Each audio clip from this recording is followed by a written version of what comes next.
مالك يوم الدين إياك نعبد وإياك نستعين اهدنا الصراط المستقيم صراط الذين أنعمت عليهم غير المغضوب عليهم ولا الضالين آمين. Bismillah. Sampai di mana ya? Nomor 7. Bismillahirrahmanirrahim. Termasuk kita akan menjelaskan tentang kelanjutan maksiat-maksiat yang kemungkinan dilakukan oleh mulut ataupun lidah. Jadi dikatakan oleh baginda sallallahu alaihi wasallam, aktsaru khotoya ibni adama min lisani, bahwasanya kebanyakan kesalahan manusia itu keluarnya itu dari lisan, keluarnya itu dari mulut. Maka kita harus berhati-hati. Makanya kalau tidak tahu ataupun supaya kita selamat, maka solusi yang ditawarkan oleh para ulama dulu itu adalah dengan memperbanyak diam. Makanya kata para sahabat dan para ulama mengatakan, alaika bitulis somti, bagi kamu untuk memperbanyak diam, kita selama fid dunya wal akhirah, supaya kamu selamat di dunia dan akhirat. Karena banyak orang yang terjerumus itu karena mulut, karena omongan. Makanya salah satu ulama mengatakan, ya lisal kul khairan, karena katanya kul khairan tagnam, wahai lisan, diomongin lisannya itu atau mulutnya, wahai lisan, katakanlah yang baik, maka kamu akan mendapatkan pahala. Waskut an syarrin taslam, dan berdiam dirilah, jangan ikut ngomong, jangan ikut berkomentar kalau kamu itu tidak tahu atau sudah tahu tapi perkara tersebut adalah perkara yang jelek. Taslam, maka kamu akan selamat. Nah, makanya supaya kita tahu apa saja kemungkinan yang dapat dilakukan oleh lisan, supaya kita bisa menjauhinya, maka kita harus mempelajarinya. Kemarin kita sudah menjelaskan salah satu daripada maksiat lisan itu adalah ghibah, ngomongin kejelekan, itu yang banyak. Gosip, nah, itu tidak boleh dibiasakan. Kemudian juga ada namanya namimah, yaitu mengutip omongan orang lain, berusaha untuk memperdengarkan, kemudian disampaikan kepada orang lain guna untuk mengadu gitu. Kemudian ada namanya mengadu tanpa memindah omongan, baik itu dengan gerakan seperti kemarin gerakan jari ataupun yang lain. Kemudian juga berbohong, kemudian sumpah palsu, dan lafaz-lafaz yang menuduh orang untuk berbuat zina, maka itu juga maksiat. Kemudian yang ketujuh itu adalah mencaci para sahabat Nabi, mencaci para sahabat Nabi Shallallahu Alaihi Wasallam, yaitu mencaci seluruh sahabat, maka itu adalah kekufuran. Atau mencaci perorangan di antara para sahabat seperti Abu Bakar, mencaci sahabat seperti Abu Bakar di sini dicontohkan, dan Umar, maka itu adalah dosa besar, tidak termasuk mencaci para sahabat. Pernyataan tentang Muawiyah dan kelompoknya bahwa mereka adalah para pemberontak. Jadi begini, mencaci sahabat itu yang bisa menyebabkan keluar dari Islam itu kalau mencaci keseluruhan sahabat, terutama sahabat yang pertama kali masuk Islam. Pertama masuk Islam itu ya ada yang mengatakan orang-orang yang ikut perang Badar. Itu ada orang-orang yang mengikuti Bai'ur Ridwan. Jadi pada waktu itu Nabi Shallallahu Alaihi Wasallam didatangi oleh para sahabat untuk selalu setia membela agama Nabi, membela Nabi Shallallahu Alaihi Wasallam. Ada beberapa orang yang tidak pernah ketinggalan, itu ya seperti Abu Bakar, Umar, Utsman, Ali, dan orang-orang yang dikabarkan masuk surga. Jadi ada beberapa orang yang dikabarkan untuk masuk surga. Jadi yang dosa ini kalau mencaci maki orang-orang yang seperti itu, Abu Bakar, Umar, Utsman, Ali, karena ada keistimewaan mereka mendapatkan kabar gembira dari Allah untuk dimasukkan surga. Kan ada 10 orang, yang 10 orang dari sahabat itu dijanjikan oleh Nabi SAW melalui hadisnya untuk masuk surga dalam satu majelis, padahal lebih daripada 10 itu. Maka orang-orang yang seperti ini, ya seperti yang kita sebutkan tadi, Abu Bakar, Umar, Utsman, Ali, kemudian ada namanya seperti siapa, Abdurrahman bin Auf dan lain sebagainya.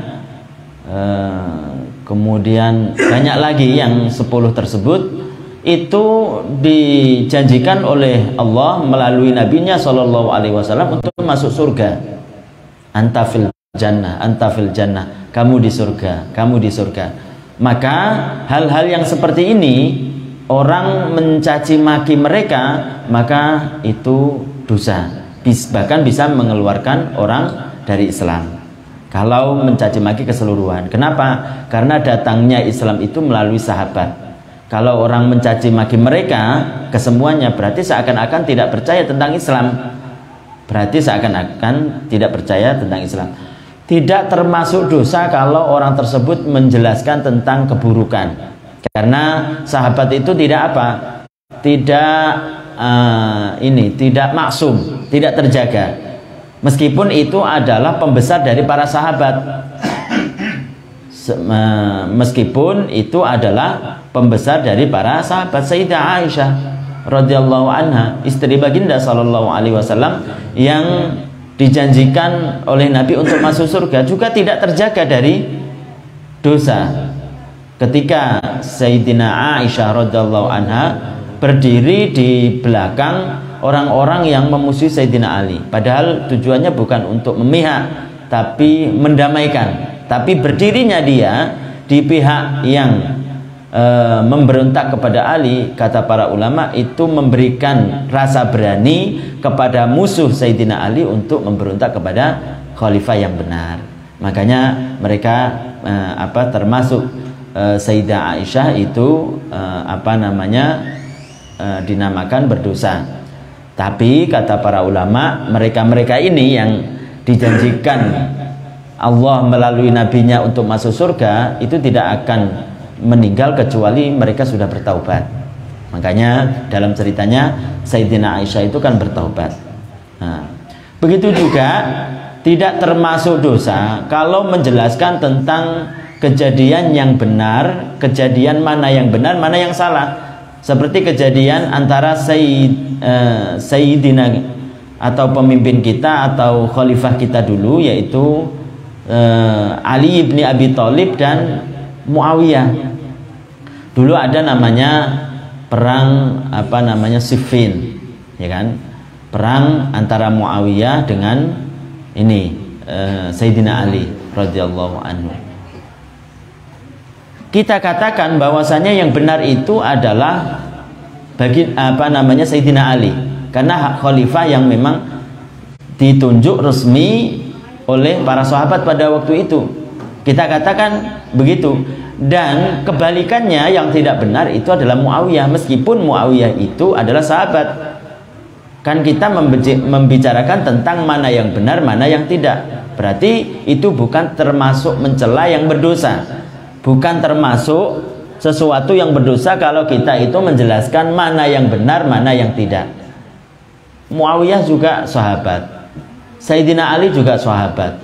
Makanya kalau dikatakan sebagian orang bahwasanya kita tidak boleh ikut-ikutan untuk membicarakan para sahabat, karena para sahabat itu adalah orang-orang yang berijtihad, maka tentu tidak bisa diterima. Kenapa? Karena jelas-jelas dalam ilmu kita dijelaskan bahwasanya yang namanya ijtihad itu bisa dilakukan kalau itu terdapat pada nas-nasnya yang mempunyai arti banyak. Jadi belum qat'i, belum jelas menunjukkan, maka itu boleh diijtihadi. Maka kalau sudah benar-benar menjelaskan tentang hal ini adalah menjelaskan hukum tertentu, maka tidak boleh ijtihad. Seperti dikatakan bahwasanya dalam hadisnya baginda sallallahu alaihi wasallam sebelum ada kejadian ini, kejadian perang, pernah bersabda begini, wahai Ammar, taqtuluhul fi'atul baghiyah. Kasihan Ammar karena akan dibunuh orang-orang yang memberontak, orang-orang yang melakukan dosa. Kata para ulama, ini jelas-jelas mengindikasikan, menunjukkan orang-orang yang memberontak Sayyidina Ali itu adalah orang-orang yang berbuat dosa. Sedangkan orang-orang yang bersama Ammar, yang dikatakan Nabi Shallallahu Alaihi Wasallam bahwasanya Ammar itu adalah seseorang yang dipenuhi dengan keimanan dari ujung jari sampai ujung rambut, akan ada hadisnya begitu. Itu ternyata bersama Sayyidina Ali, dia membela Sayyidina Ali radhiyallahu anhu. Maka kita jelaskan mana yang benar, mana yang salah. Itu tidak dosa. Nah, karena sebagian orang mengatakan nggak usah ikut-ikutan, itu nanti kita ikut berdosa. Enggak, tidak berdosa kalau kita menjelaskan mana yang benar, mana yang salah. Meskipun itu terjadinya kepada para sahabat, karena sahabat itu tidak maksum.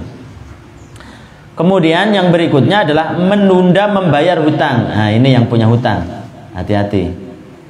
Termasuk maksiat lisan itu adalah menunda membayar hutang. Nah, menunda membayar hutang itu maksudnya bagi orang yang mampu, yakni menunda membayar hutang padahal ia mampu membayarnya. Nah, gitu. Mengulur-ulur pembayarannya setelah orang yang menghutangi menuntut agar dibayar hutang kepadanya. Jadi termasuk maksiat daripada mulut itu adalah menunda membayar hutang bagi orang yang mampu untuk membayar hutang setelah ditagih oleh orang yang menghutangi.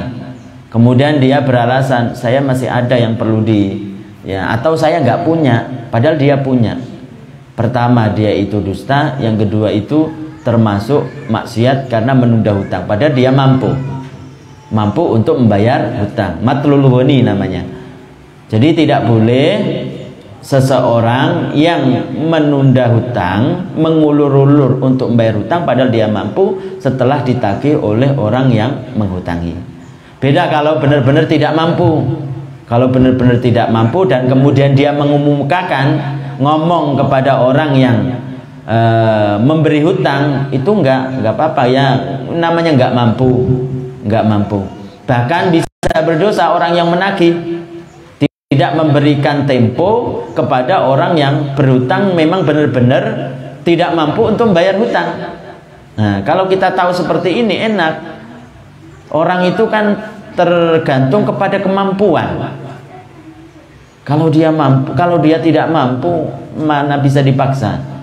Memang, tapi benar-benar usaha dia untuk mendapatkan, nggak mampu juga.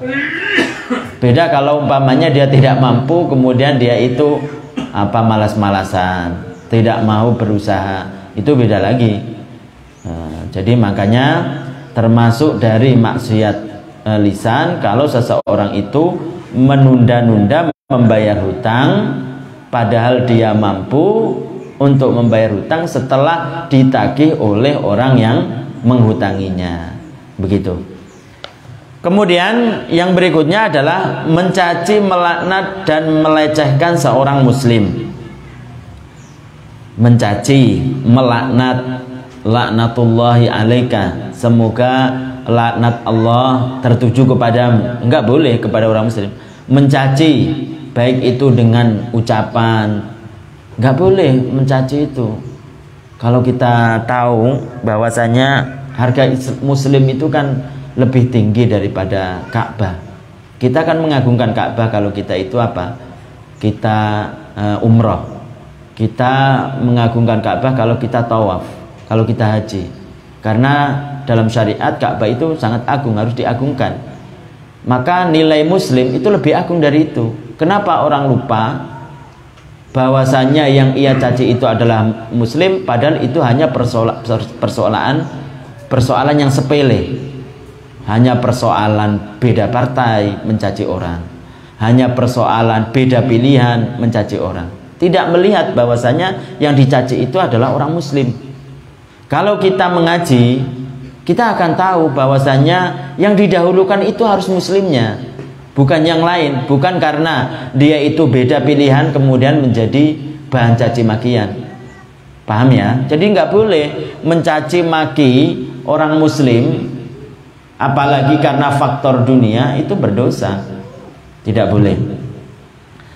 Kemudian setiap perkataan yang menyakiti seorang muslim, setiap perkataan yang menyakiti orang muslim tidak boleh. Perkataan-perkataan yang menyakiti orang muslim. Makanya kan kalau kita tahu seperti ini, kita akan mengatur kata-kata kita sehingga kita itu ramah, sehingga kita itu memang benar-benar tidak menyinggung saudara kita yang muslim. Apapun perkataan itu, kalau sampai menyinggung orang muslim, itu tidak boleh, kecuali kalau perkataan-perkataan yang memang diperbolehkan, seperti kemarin mentahdzir atau memperingatkan tentang kesesatan orang lain, itu diperbolehkan. Atau menyebutkan kesesatan orang-orang atau dosa orang yang terang-terangan melakukan dosa, seperti minum arak, itu beda lagi. Kemudian yang berikutnya adalah berdusta terhadap Allah dan Rasulnya. Berdusta terhadap Allah dan Rasulnya. Berdusta terhadap Allah itu bisa menyebabkan orang keluar dari Islam. Terhadap Allah itu seperti mendustakan Allah subhanahu wa ta'ala, disifati dengan sifat yang tidak layak. Karena mendustakan Allah, karena Allah subhanahu wa ta'ala berfirman dalam Al-Quran, laisa kamitslihi syai', Allah tidak serupa dengan makhluknya. Kemudian mendustakan Rasulnya, seperti umpamanya mengatakan sesuatu yang Nabi itu tidak mengatakannya. Makanya Nabi SAW mengatakan, man kadziba alayya muta'ammidan falyatabawwa maq'adahu minan nar. Orang yang berdusta atas namaku, maka hendaklah dia bertempat di tempatnya, yaitu neraka. Jadi dia mengatakan hal ini atas nama Nabi SAW. Seperti kemarin kita jelaskan, tujuan orang itu baik, untuk supaya membuat orang itu giat untuk sholat sunnah. Tapi dia mengutip kata-kata yang kata-kata itu disandarkan Nabi, padahal Nabi tidak mengucapkannya. Seperti umpamanya, man lam yusalli sunnati ya'ti yaumal qiyamati laisa ala wajhiki ta'atul lahmin. Orang yang tidak sholat sunnahku, dia ingin mendorong orang lain sholat sunnah, tapi mengutip kata-kata yang itu disandarkan kepada Nabi. Nabi berkata ini, padahal Nabi tidak berkata. Maka itu mendustai Nabi. Orang yang tidak sholat sunnahku, maka di hari kiamat dia akan datang dalam keadaan wajahnya tidak berdaging. Itu kan bukan hadis Nabi SAW. Itu juga tidak boleh. Pengakuan palsu. Pengakuan palsu yaitu yaitu mengakui milik orang lain sebagai miliknya berdasarkan kesaksian palsu. Misalnya, jadi dia mengaku bahwasanya ini adalah milik saya, HP ini milik saya. Kemudian ada orang yang bersaksi, iya benar itu milik dia, padahal orang yang bersaksi itu juga palsu. Untuk memudahkan supaya dia memiliki barang orang lain, maka itu juga namanya pengakuan palsu. Kemudian yang berikutnya adalah tolak bid'ai, termasuk maksiat. Nah, ini terutama bagi laki-laki ini harus mengetahui. Tolak bid'i yaitu tolak yang terjadi saat istri dalam keadaan haid atau suci tetapi suami sudah menggaulinya saat suci tersebut. Jadi tolak itu ada tolak bid'i, tolak yang haram tapi tetap terjadi. Bagi laki-laki ada tolak yang haram juga terjadi. Di samping terjadi juga dia berdosa. Kapan itu? Ketika seorang laki-laki mentalak istrinya, istrinya itu dalam keadaan menstruasi. Dalam keadaan menstruasi atau dalam keadaan suci tapi sudah pernah digaulinya dalam masa suci itu. Kan setiap perempuan itu kan setiap bulan ada masa suci, masa menstruasi, masa haid.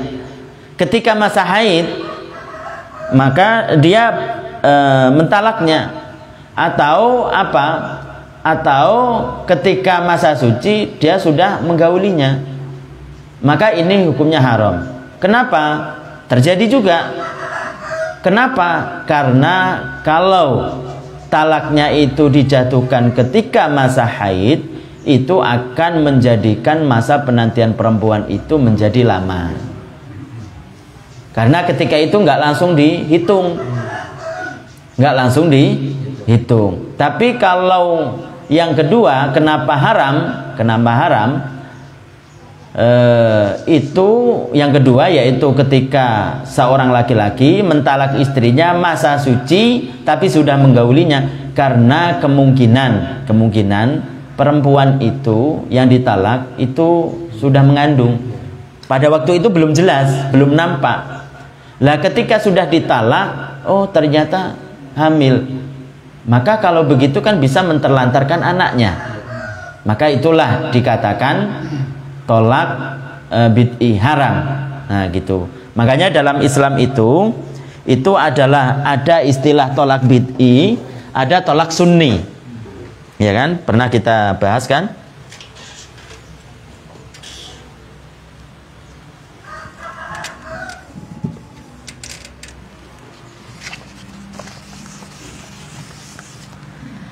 Jadi ada tolak apa namanya, tolak bid'i,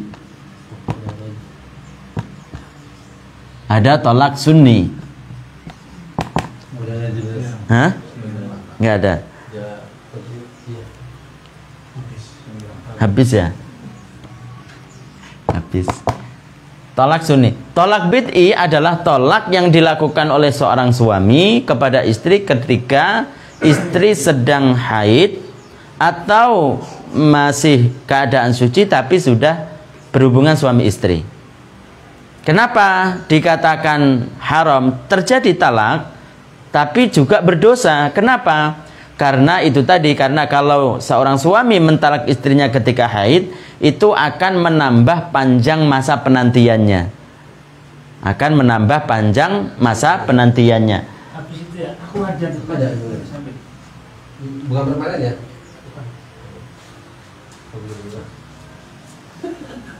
Ini ngecek.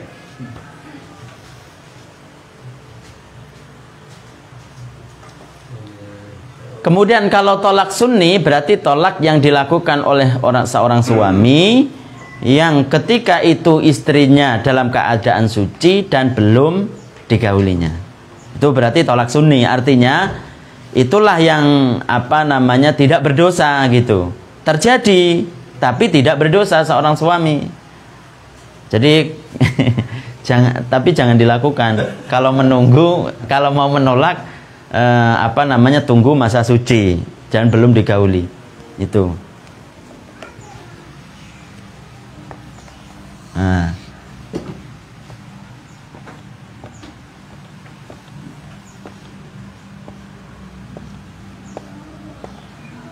Jadi tuhur atau di sini suci, haid, suci, haid, suci, haid.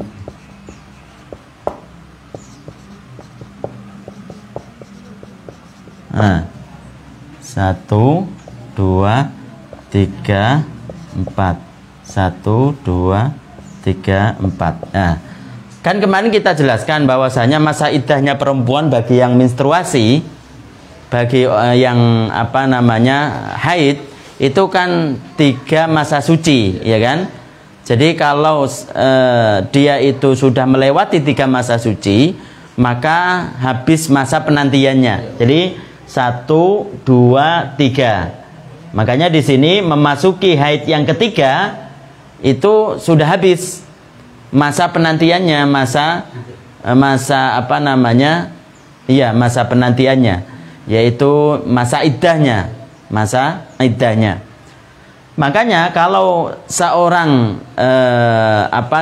seorang suami itu mentalak istrinya dalam keadaan suci, berarti langsung dihitung itu. Ketika itu, entah itu nanti ketika suci itu sisa 1 hari, tambah cepat, atau sisa 2 hari atau 3 hari, tetap dihitung. Jadi masa suci ketika itu dihitung 1, kemudian haid. Jadi sudah 1, kemudian suci lagi. Suci tergantung dari perempuan tahu. Kemudian haid. Nah, kemudian suci. Lah berarti kan 1, 2, 3. Menginjak haid yang ketiga, maka masa penantian si perempuan tersebut habis. Nah, maka disinilah ini dinamakan tolak sunni kalau belum digauli, yaitu mentalaknya seorang suami kepada istri ketika istri itu masa suci dan belum digauli. Paham ya? Karena nggak ada mudorotnya, nggak ada yang bahaya yang kembali kepada perempuan, karena penantiannya juga cepat. Beda dengan kalau umpamanya dia mentalak di masa haid. Kalau di masa haid ini, maka itu tidak akan dihitung ini ketika haid. Ya, kalau haidnya kalau sisa 1 hari, kalau masih sisa 14 hari, baru mulai 1 hari, kan lumayan itu, lumayan penantiannya. Sehari serasa setahun. Kalau ada yang menunggu kan, ya. Jadi umpamanya kalau di masa haid menalaknya, maka nanti dia harus melewati 3 masa suci. Berarti ini jadi 1, 2, 3. Berarti haid yang keempat, memasuki haid yang keempat, baru nanti masa penantiannya itu habis, tambah lama, tambah perempuan itu menderita, gitu. Jadi makanya tidak boleh, haram. Jadi selain jatuh, tapi juga ditambah dengan haram, dosa. Paham ya? Atau masa suci tadi, masa suci tapi sudah digaulin, sudah berhubungan suami istri, kebetulan di situ ada benihnya, maka itu kan kemungkinan akan menambah penderitaan. Makanya dalam Islam tidak boleh, haram hukumnya seorang suami mentalak istrinya ketika masa haid ataupun masa suci yang sudah berhubungan suami istri. Paham ya? Ya.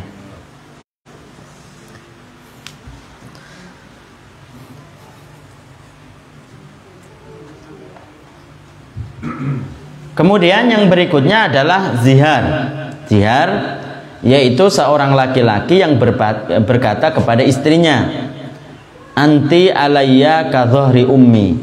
Jadi dosa menyakiti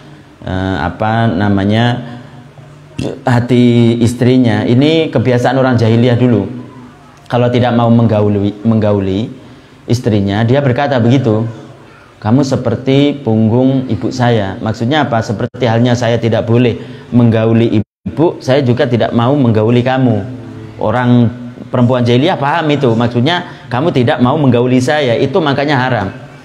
Nah, kalau mungkin sekarang, kalau di Indonesia mungkin jarang ya, nggak ada seperti itu. Itu kebiasaan orang jahiliyah seperti itu. Yakni aku tidak menggaulimu dalam zihar. Ini adalah kafarah. Dalam zihar ini ada kafarah. Jadi makanya ada dendanya. Kalau seseorang itu berkata seperti itu, menyerupakan seorang istri kepada ibunya, dalam arti dia tidak mau menggaulinya. Itu maksudnya begitu. Maksudnya dia tidak mau menggauli istrinya. Maka itu ada denda jika ia tidak menceraikan, karena zihar itu bukan cerai. Karena zihar itu bukan cerai. Makanya dia kalau tidak menceraikan langsung, maka ada dendanya, yaitu dendanya apa? Seketika kafarohnya adalah memerdekakan seorang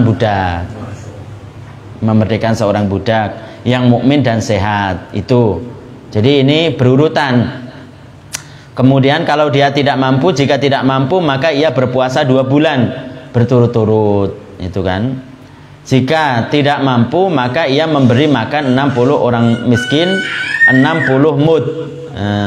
Berarti kalau dia tidak mampu puasa 2 bulan berturut-turut, maka dia dendanya itu memberi makan kepada seorang 60 fakir miskin 60 mud.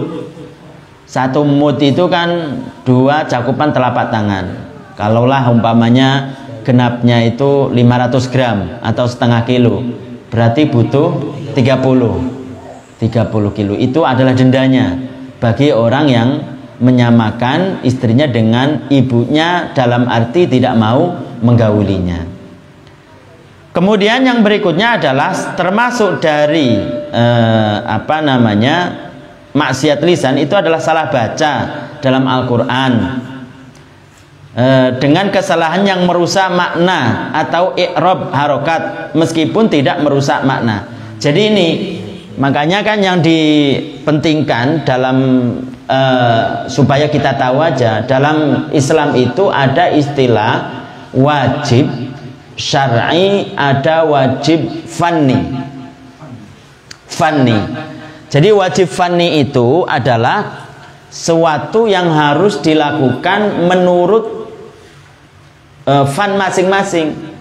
Kalau menurut nahwu umpamanya wajib, berarti kalau tidak mengikuti salah menurut ulama nahwu, tapi belum tentu dia berdosa. Karena yang dinamakan wajib syar'i itu kemarin kan dalam Mukhtasar al-haramu ma tawa'adallahu murtakibahu wa wa'ada tarikahu bil iqabi.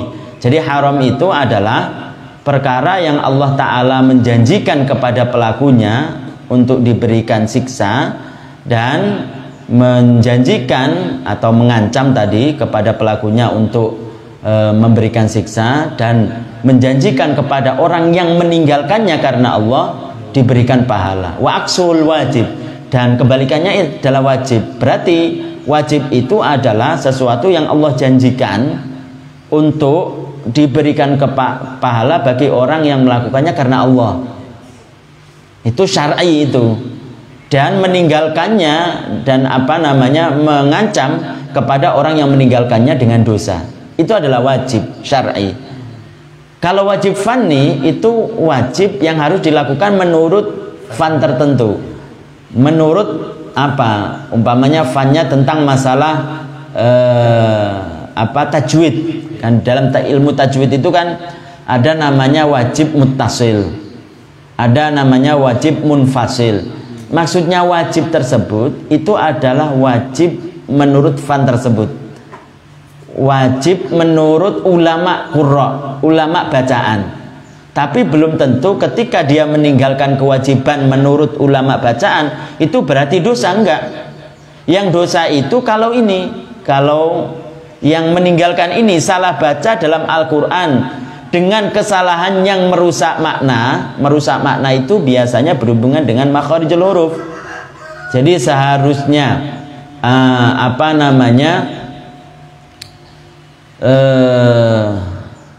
biasanya begitu. Alladzina dibaca allazina umpamanya, tidak bermakna sama sekali.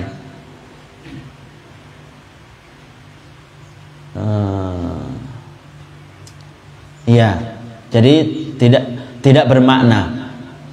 Atau harokat merubah arti, yaitu an'amta dijadikan an'amtu, an'amta dijadikan an'amtu. Jadi Allah subhanahu wa ta'ala, engkaulah yang memberikan nikmat, kemudian diganti an'amtu, berarti artinya kan saya yang memberikan nikmat itu. Jadi kata para ulama, sehingga yang seseorang itu dikatakan meninggalkan wajib syar'i yang dosa itu kalau meninggalkan satu makharijul huruf, yang kedua itu adalah panjang pendek, minimal itu adalah mad tabi'i, yang ketiga itu adalah i'rab, harokat. Itu adalah harokat, gitu. Makanya di sini yang termasuk dari maksiat lisan adalah salah baca dalam Al-Qur'an dengan kesalahan yang merusak makna. Merusak makna itu ada kalanya itu dengan mengganti makharijul huruf yang asalnya alladzina dibaca allazina, menjadikan tidak ada arti bahkan sama sekali. Kemudian ataupun harokat tadi an'amta menjadi an'amtu, itu berdosa meskipun tidak merusak makna, jadi berdosa. Kayak seperti umpamanya tidak merusak makna itu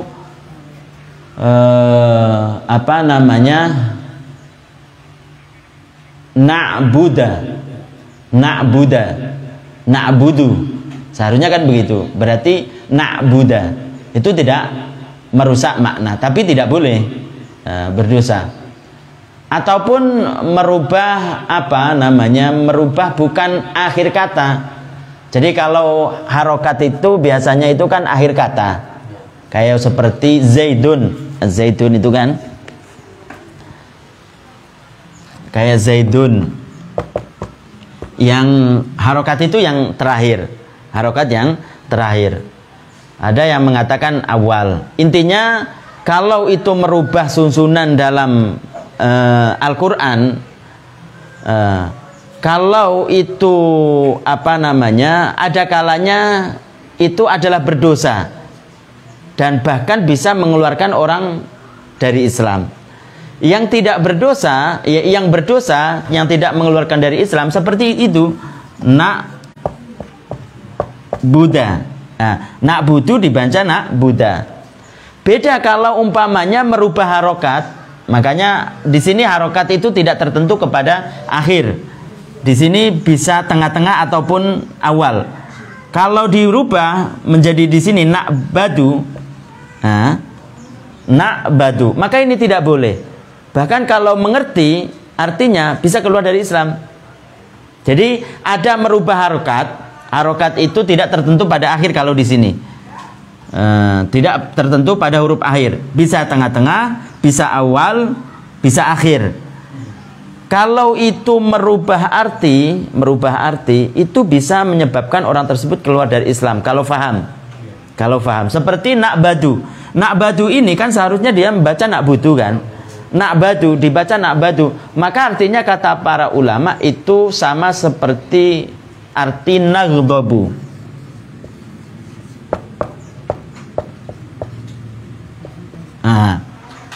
Ghadiba yaghdabu. Itu kan kalau bisa, kalau arti kita itu kan marah, artinya marah, maka bisa keluar dari Islam kalau paham maknanya. Tapi kalau enggak, dia berdosa, tidak sah bacaannya. Atau merubah yang tidak merusak makna itu seperti ni'budu. Ni'budu itu tidak merusak makna dan juga tidak berdosa kalau ini. Makanya harus tahu dari ulama. Kadang ada kata yang kata-kata tersebut harokatnya itu kalau dirubah itu tidak berubah arti, tidak berdosa. Ada yang merubah arti cuma berdosa, ada yang merubah arti bahkan kalau faham bisa mengeluarkan orang dari Islam. Makanya harus tahu. Intinya yang dari kesemuanya itu bahwasanya kalau seseorang itu tersebut itu salah baca bisa mengakibatkan merusak dalam makharijul huruf. Yang kedua adalah panjang pendek minimal mad tabi'i. Yang kedua adalah harokat, maka ini berdosa, bahkan bisa mengeluarkan orang tersebut keluar dari Islam kalau paham ya.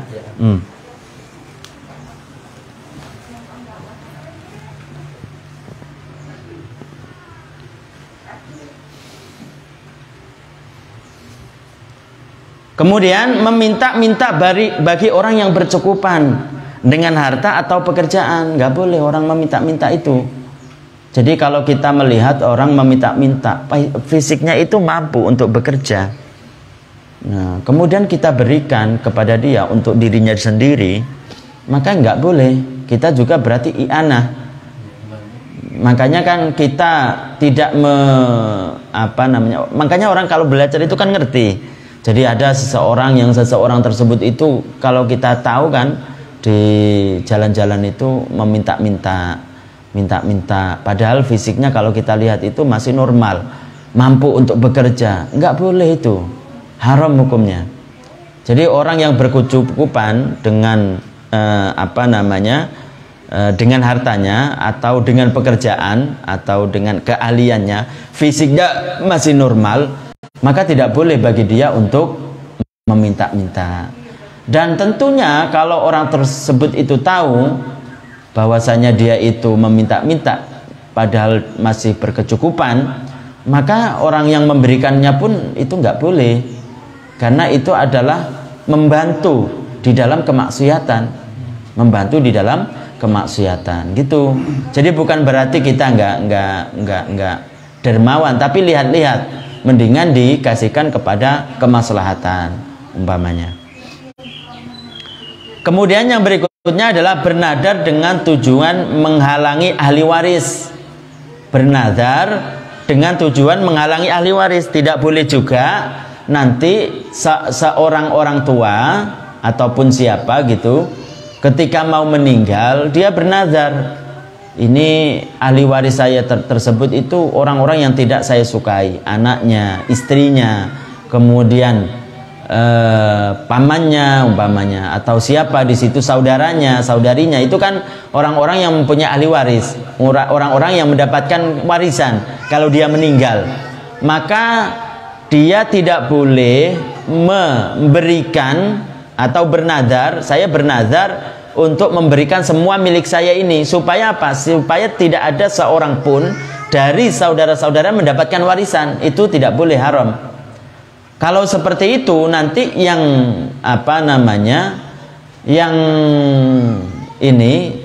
yang sah itu hanya sepertiga, bahkan bisa sepertiga. Nah, yang lain tidak sah. Begitu. Jadi nggak boleh seseorang bernazar untuk supaya ahli warisnya itu tidak mendapatkan warisan sama sekali. Paham ya? Nah, itu tidak boleh. Tidak berwasiat tentang hutang atau barang yang tidak diketahui oleh selainnya. Juga termasuk maksiat mulut adalah tidak mau berwasiat. Ini yang harus kita tanamkan kepada diri kita. Kita kan nggak tahu namanya kematian. Namanya kematian itu kapanpun bisa menimpa seseorang. Maka kalau seseorang itu mempunyai tanggungan seperti hutang, tanggungan seperti titipan, kalau tidak ada orang lain yang mengetahui, wajib bagi dia untuk berwasiat, memberitahu, ini kalau saya meninggal saya punya hutang ini. Kalau nggak ada yang tahu, maka wajib. Tapi kalau ada yang tahu, maka sunnah untuk memberikan berwasiat. Jadi saya ini punya hutang sama si fulan sekian, saya punya ini titipan, yang mobil yang ada di depan itu bukan milik saya, itu milik si A umpamanya. Itu harus seperti itu, karena kalau umpamanya tidak begitu, nanti barang-barangnya itu akan tersia-sia. Yang seharusnya bukan miliknya diaku menjadi miliknya, menjadi milik ahli waris maksudnya, karena sudah meninggal yang dititipin itu. Makanya wajib bagi seseorang yang ada tanggungan, baik itu titipan atau punya hutang, kalau tidak ada yang mengetahui tentang dia punya hutang ataupun titipan yang ada padanya, maka wajib bagi dia untuk berwasiat.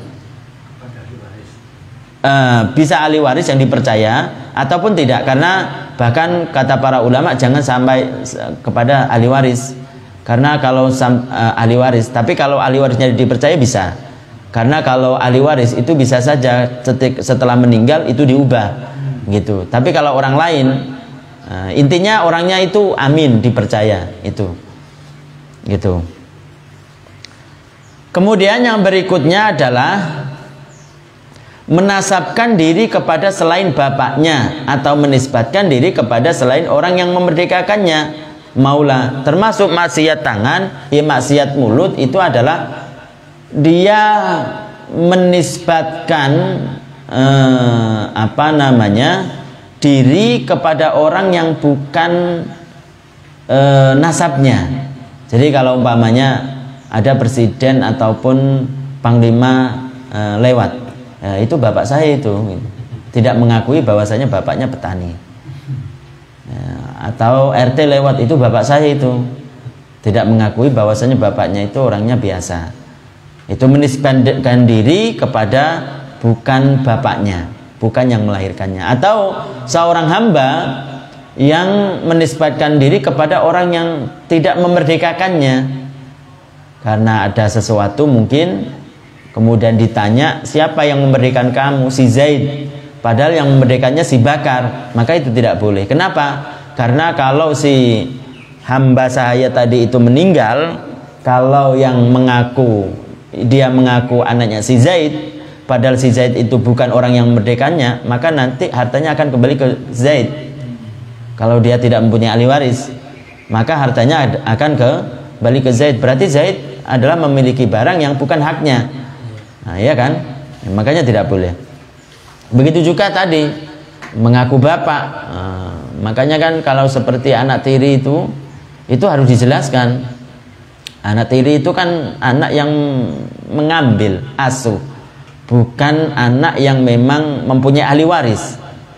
Jadi nggak bisa seseorang itu memiliki warisan atas nama anak tiri, nggak bisa. Jadi dia itu hanya mungkin ya statusnya sama seperti orang lain, hanya membantu untuk membiayai dan lain sebagainya. Begitu. Tapi dalam hak-hak keislaman, ahli waris, warisan dan lain sebagainya, itu tetap dia itu statusnya adalah orang lain. Kecuali kalau dia itu bukan memberikannya itu bukan atas nama warisan. Maksudnya dia masih hidup, kemudian harta miliknya itu diberikan kepada dia dengan atas nama hadiah, itu beda lagi. Nah, jadi begitu juga dalam hal masalah suami istri. Maksudnya begini, kalau ada anak-anaknya itu ngambil, tapi bukan satu susuan. Kan kemarin kita jelaskan bahwasanya mahram itu bisa jadi mahram itu karena faktor dia itu satu susuan, kan begitu. Maka kalau dia bukan satu susuan, artinya dia itu anak mengambil begitu, berarti ya dia itu statusnya adalah orang lain. Kalau status orang lain, berarti harus dihati-hati. Kalau dia laki-laki anaknya, perempuan ibunya itu harus hati-hati juga. Nggak boleh dia itu bersentuhan, nggak boleh dia khulwah, berdua-duaan di tempat yang sekira nanti disalah sangka dia mau berbuat sesuatu. Begitu. Kalau anaknya perempuan yang diambil, laki-laki juga harus berhati-hati bapaknya, karena dia statusnya adalah orang lain gitu. Jadi harus hati-hati.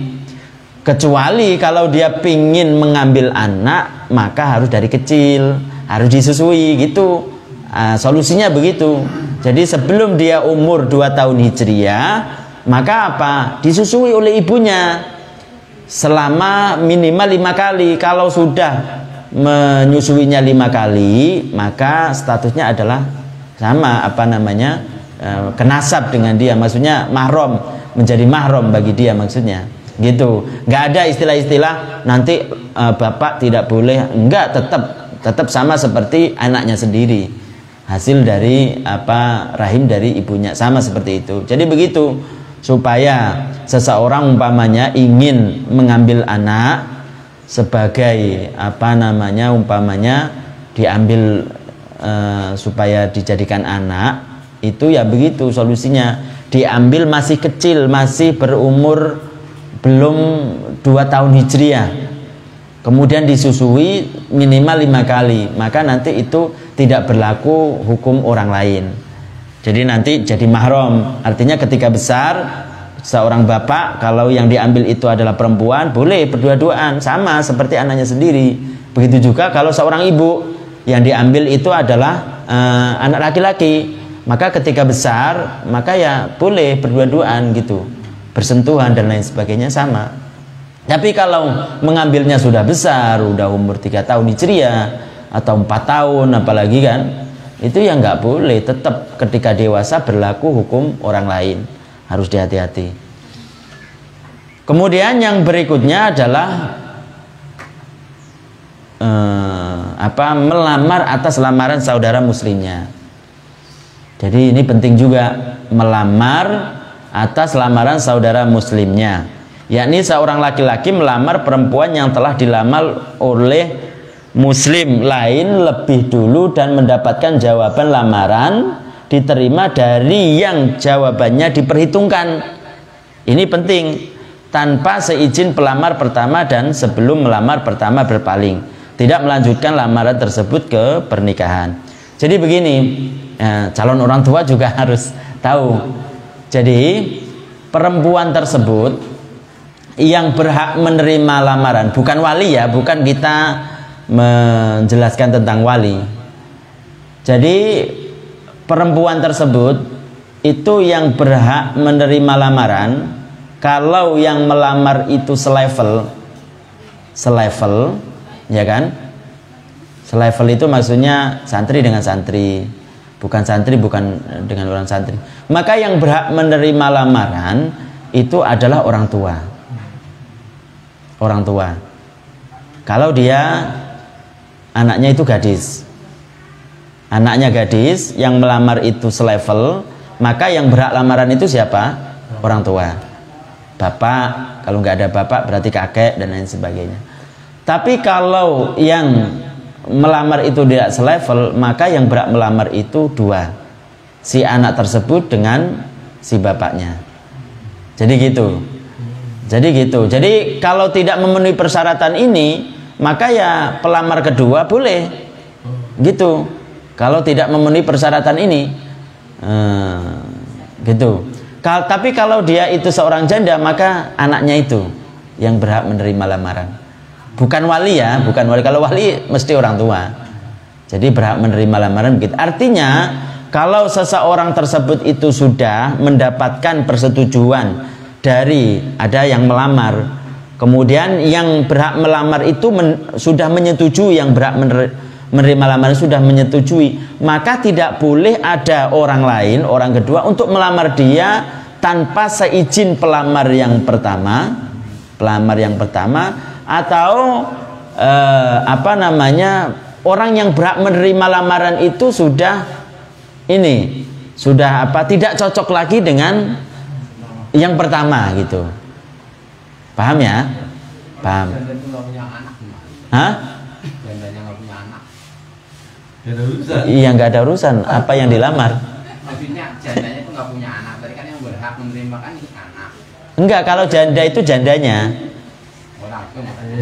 Jandanya. Ya. Gitu, ya. Kalau jandanya. Kalau sudah janda itu jandanya yang berhak menerima lamaran, iya atau tidak, diterima atau tidak. Tapi kalau masih gadis, tergantung nanti yang melamarnya itu selevel atau tidak, gitu. Jadi kalau tidak memenuhi persyaratan ini, maka belum ada keharaman untuk yang kedua, begitu.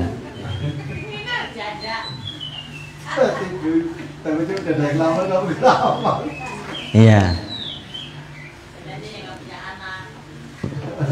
Kemudian yang berikutnya adalah berfatwa tanpa ilmu. Ini penting juga untuk kita tanamkan kepada diri kita untuk tidak berfatwa tanpa ilmu. Kalau tanpa dasar ilmu atau ragu-ragu, mendingan kita ngomong tidak tahu, ataupun saya murajaah dulu, saya tanyakan begitu. Karena ilmu itu adalah amanah. Allah Subhanahu wa taala berfirman, "Wala taqfu ma laysa laka bihi ilm. Innas sam'a wal basara wal fuada kullu ulaika kana anhu mas'ula." Jadi wala taqfu ma laysa laka bihi ilm. Jangan kamu mengatakan sesuatu yang kamu tidak mengetahuinya. Karena semuanya akan dipertanggungjawabkan. Pendengaran, kemudian keyakinan-keyakinan kita, kemudian penglihatan-penglihatan kita, semuanya akan dipertanggungjawabkan di akhirat nanti. Gitu. Mungkin itu saja yang bisa disampaikan untuk siang hari ini. Semoga bermanfaat. Sebelum kita tutup, mungkin ada yang mau bertanya berkaitan dengan apa yang kita sampaikan. Silahkan. Silakan.